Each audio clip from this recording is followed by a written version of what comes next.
Hello, welcome to the new Dr. Michael Explains the Water presentation. This is a more detailed explanation of the water presentation that I did on YouTube a while back that seemed to go viral. I've tried diligently to correct any and all mistakes that I made in that, and I'm trying to more accurately represent all the information. However, I need to clearly state that this is my personal opinion based on my personal research. It is not associated or affiliated with any water ionizer company whatsoever. With that said, let's begin.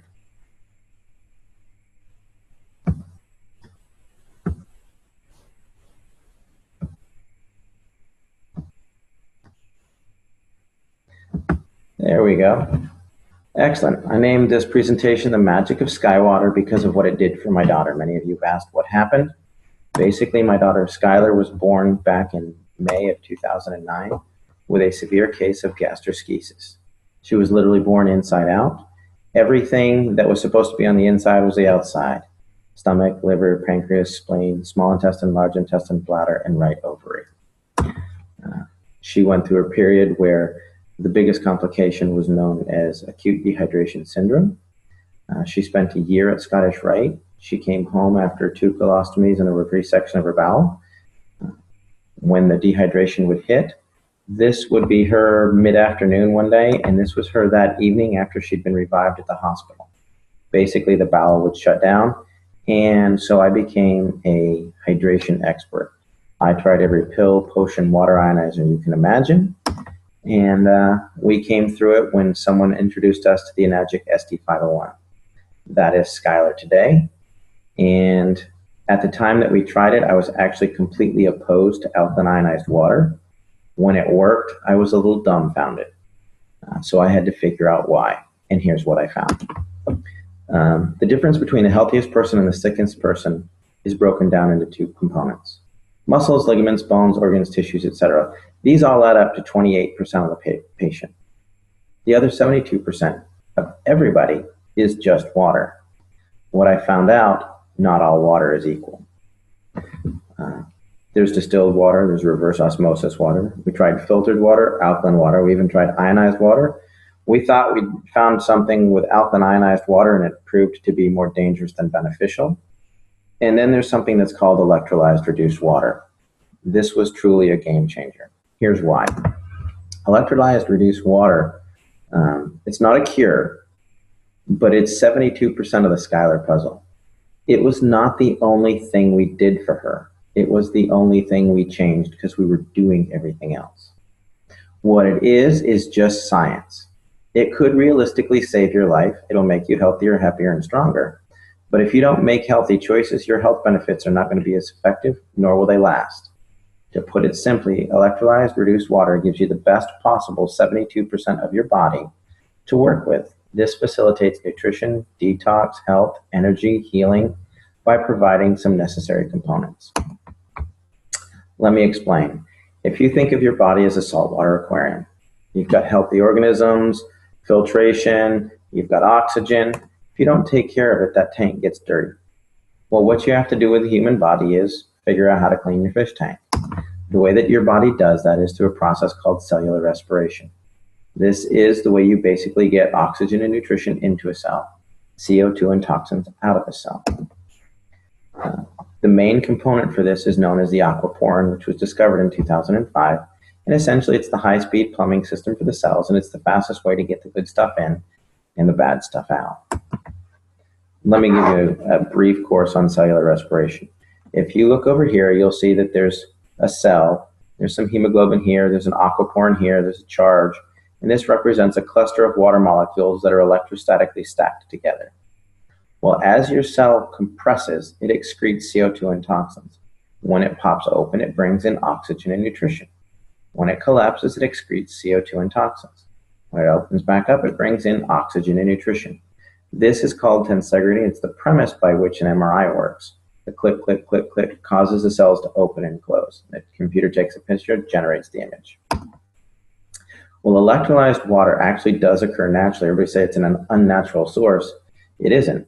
It happens when a lightning strike hits a lake or the ocean or something like that, and the charge on the water in that area lasts usually 3 to 4 days. What it does is it disassociates the water molecule. If you look over here, This is a technical term. A lot of people ask me, well, my chemist said it's not possible. That's because your chemist doesn't understand electricity. He's a chemist. He's looking for a chemical means to do it. This is electrical. When you use electricity to burst the bond, you'll take this H2O molecule and you break off a hydroxyl or a hydrogen.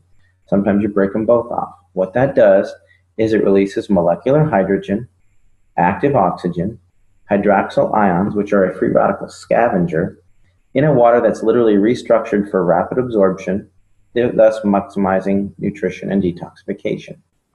It's nothing more fancy than that. It is superior hydration because your body needs these four things. Let me explain.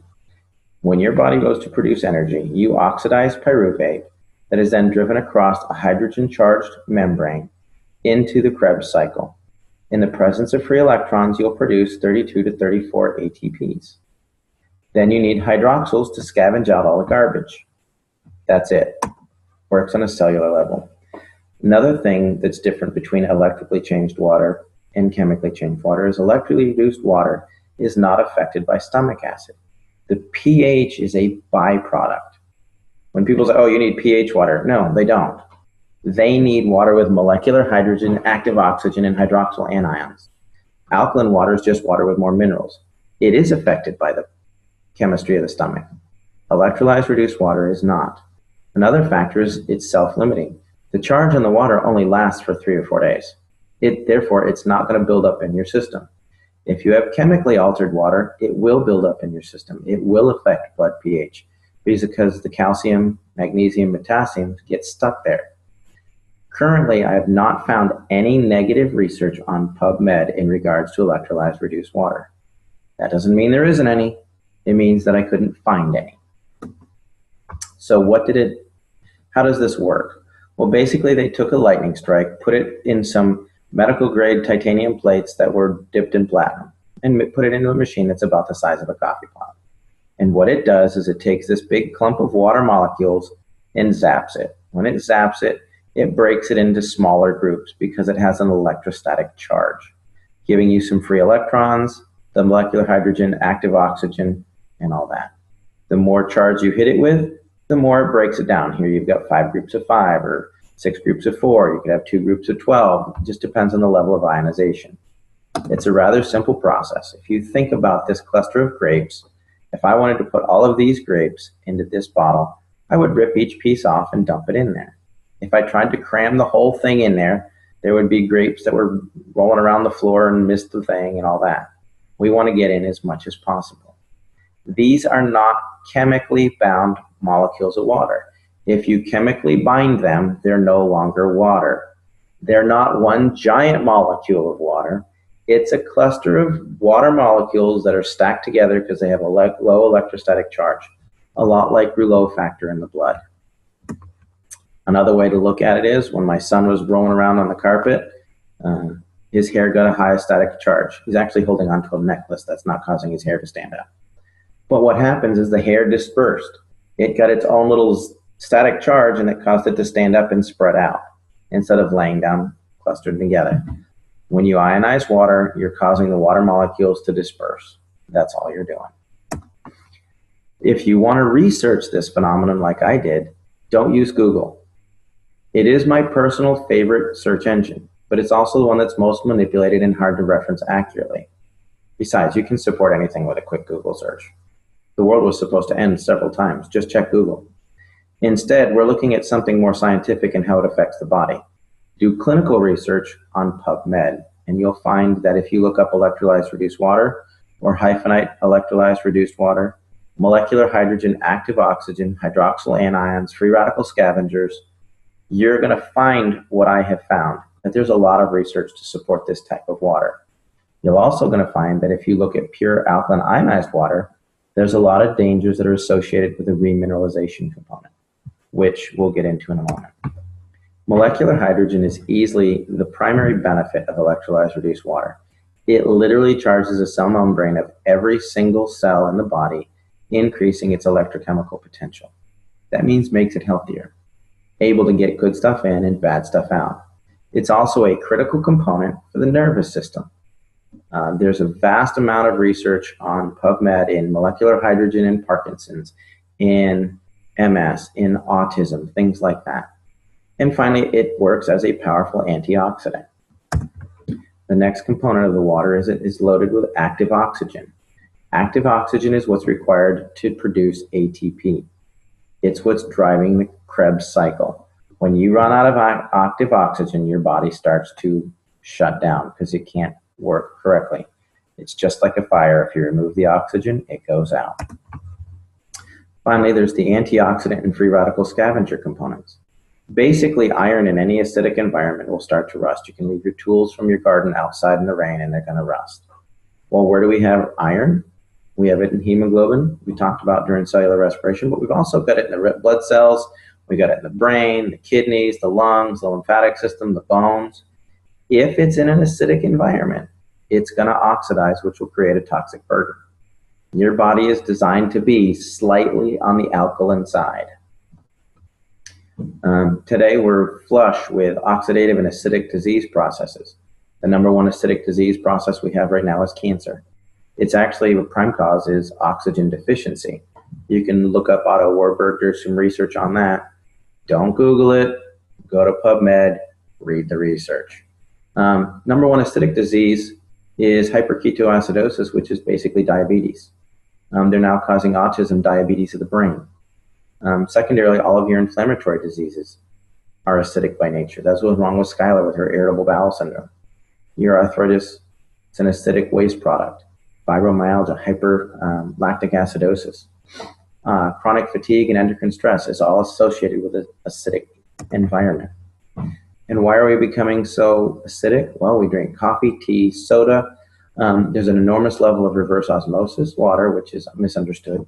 You don't want water with the lowest parts per million of anything. That makes it acidic and it won't even carry a current.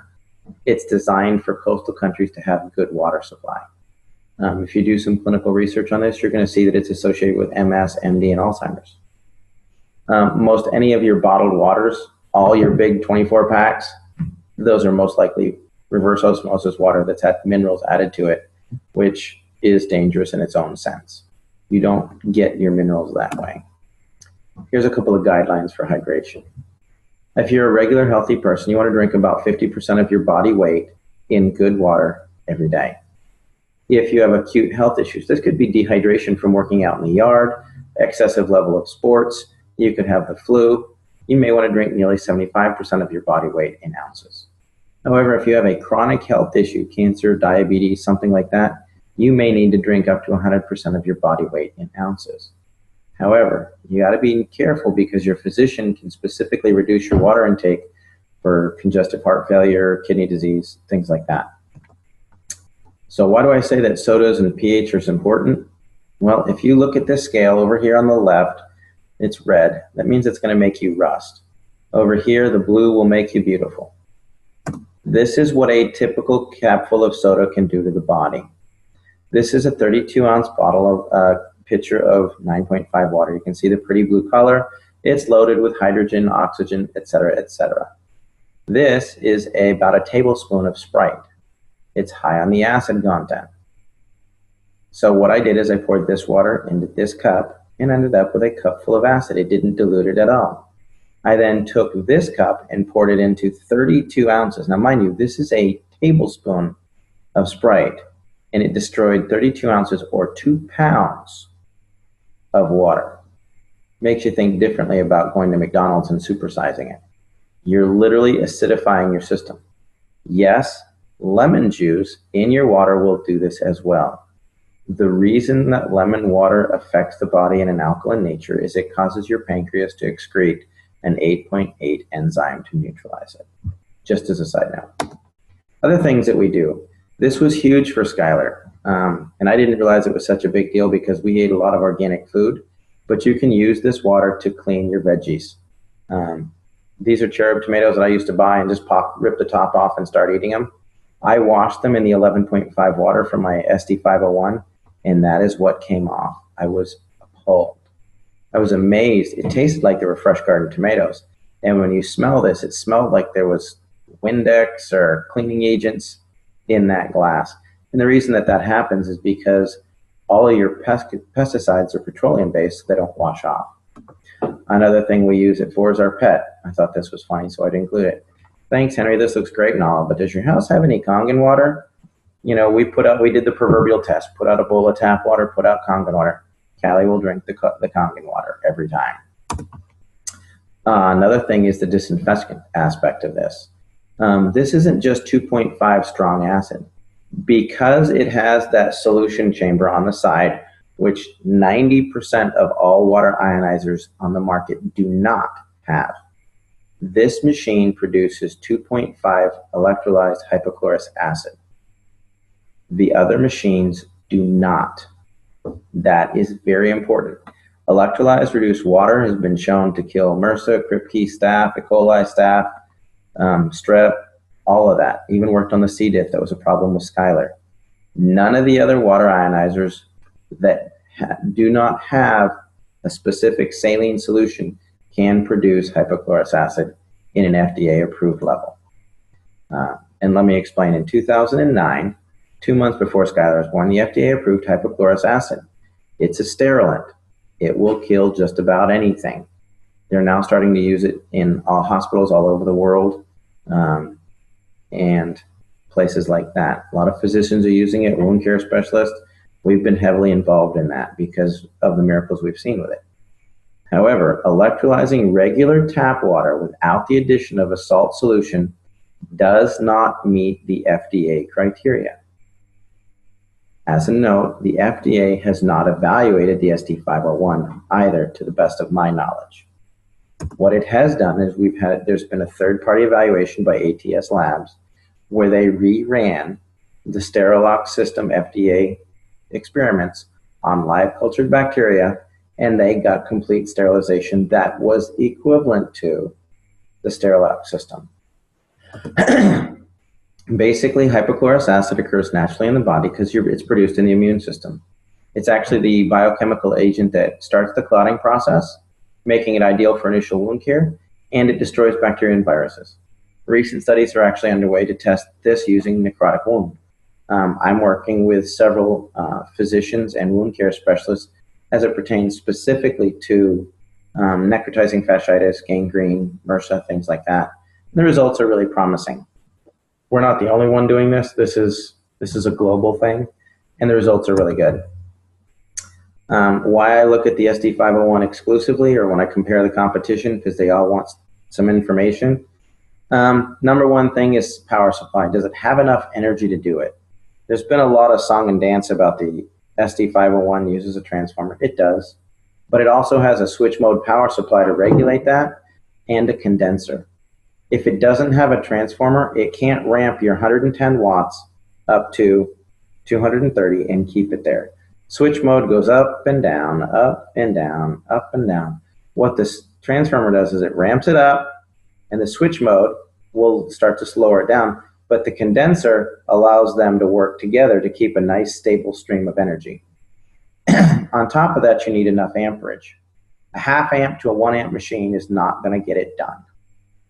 Doesn't mean it's not a good machine, it just means it's not comparable to the SD501. You need 2 to 3 amps to make it effective. You can ask any electrician.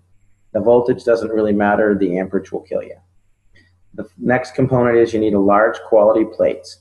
Most competitor plates are about 53 square centimeters. The Ionized plates are nearly 90 square centimeters each. So if you have one of the competitor machines with 12 plates, they've got like 600 square centimeters. Well, the basic Ionized SD501 has 640 square centimeters. The Kangen 8 has 720 square centimeters. So just because it has more plates doesn't mean the plates are the same size. Next, I look for a liquid saline electrolysis enhancer. That's because it's the only way to produce FDA-approved levels of hypochlorous acid. If you're looking at a competitor's machine with 12 plates and a pH that goes from 1.1 to 12, and it doesn't have a saline solution enhancer, it's not a comparable machine. It will not do the same thing. Yes, it will produce 2.0 pH water, but it will not produce hypochlorous acid which is what you're looking for. Another thing to avoid is anything that says energy saver. When it says energy saver, it means it's underpowered. If it's underpowered, they're going to add in minerals and remineralize it and the necessary minerals for your body. That means it doesn't have enough power to get the job done. If they come in with a super fancy plate pitch, it's plated and it's mesh and it's a hybrid and it does this, you don't need it because solid plates are the most stable plates there are. And yes, they need more power to run effectively.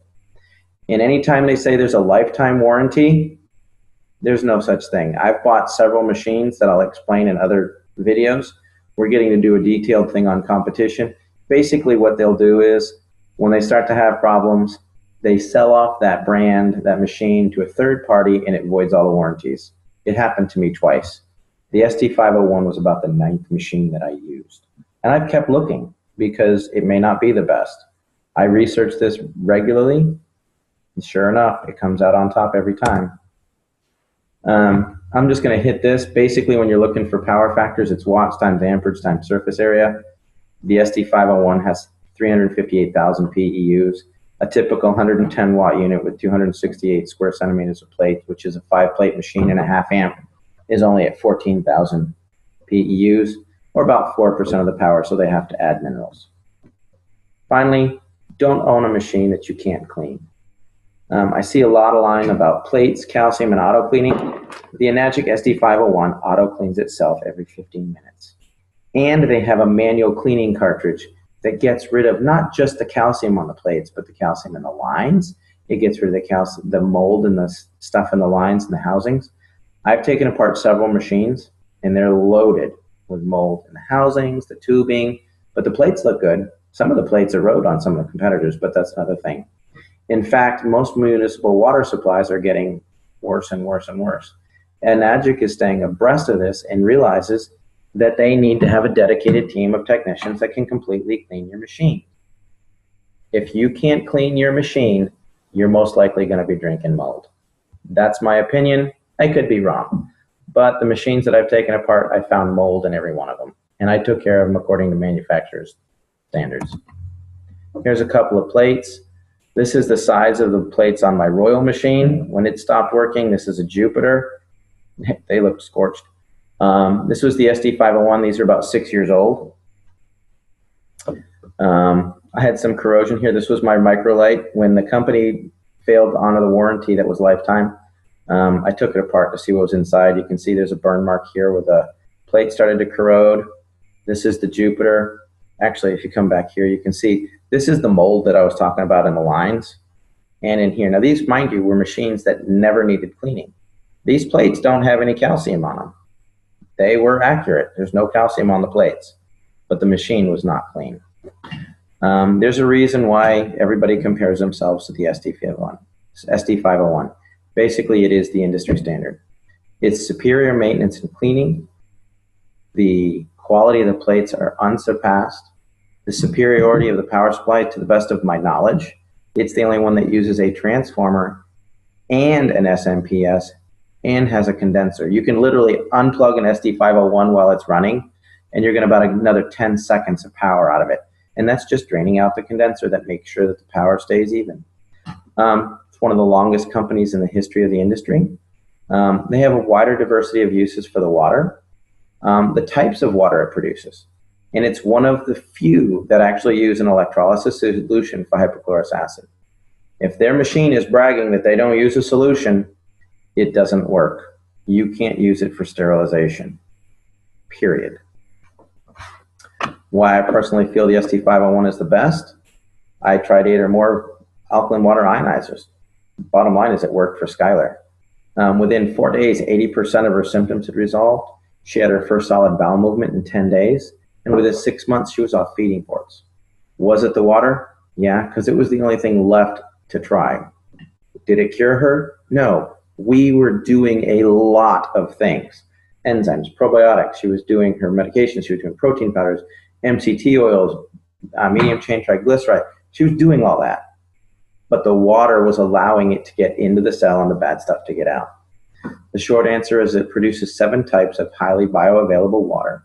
It is already endorsed by thousands of hospitals and used thousands of doctors and used in hospitals all over the world. The drinking water it creates has high levels of hydrogen, oxygen, and antioxidants. It can also be used for FDA-level disinfecting, cleaning, food prep, and cosmetics. I'm Dr. Michael. If you have a specific question for me, you can email at drmichaelexplains@gmail.com. For more information about electrolyzed reduced water machine that we use for Skylar, please go to skywaterinc.net. Hopefully we'll clarify some stuff, and that should help you people a lot. And if there's anything that I can do, let me know. Look forward to some more meetings that we're going to have coming up, more webinars. We're going to be doing a detailed explanation of Skylar's story. We're going to talk about electrolyzed reduced water and the science behind it in detail. There's a detailed presentation on hypochlorous acid. Everybody's really looking forward to the Dr. Michael Explains the competition and why I say that there really isn't any. By the time you buy some of the competitors, there's some that go, why the SD501 doesn't work, or it's a pyramid scheme or whatever. They honestly have no idea what they're comparing.